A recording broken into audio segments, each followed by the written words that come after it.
పల్లవి ఇంట్లో ఉన్న వాళ్ళందరి దగ్గరికి వచ్చి నా భర్తను చిన్న చూపు చూస్తున్నారు. అలాగే చులకన చేసి చూస్తున్నారు అని చెప్పేసైతే చాలా బాధపడుతూ ఏడుస్తూ ఉంటుంది. ఇంతలో అక్కడికి వాళ్ళ అత్తయ్య వచ్చి, "ఏంటమ్మా పల్లవి ఇలా మాట్లాడుతున్నావు? ఈ ఇంట్లో అందరూ ఒక్కటే.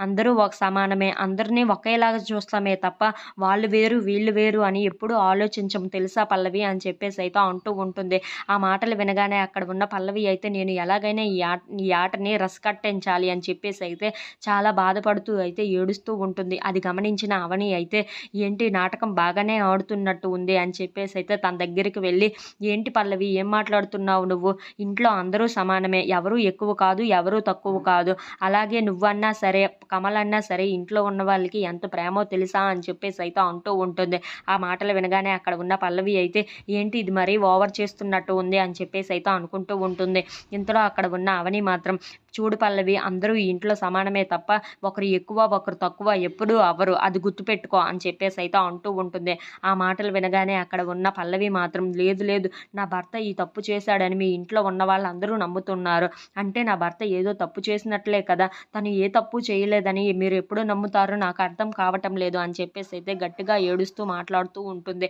ఆ మాటలు వినగానే అక్కడ ఉన్న వాళ్ళ మామయ్య అయితే, "చూడండి ఇకపైన ఈ టెండర్ కోసం గానీ, దేనికోసం గానీ ఈ ఇంట్లో మాట్లాడకూడదు" అని చెప్పేసైతే అంటూ ఉంటాడు. ఆ మాటలు వినగానే అక్కడ ఉన్న పల్లవి అయితే, "హమ్మయ్య! ఎలాగో తప్పించుకున్నాను. మళ్ళీ ఈ ఇంట్లోని ఈ టెండర్ మాట రానే రాదు.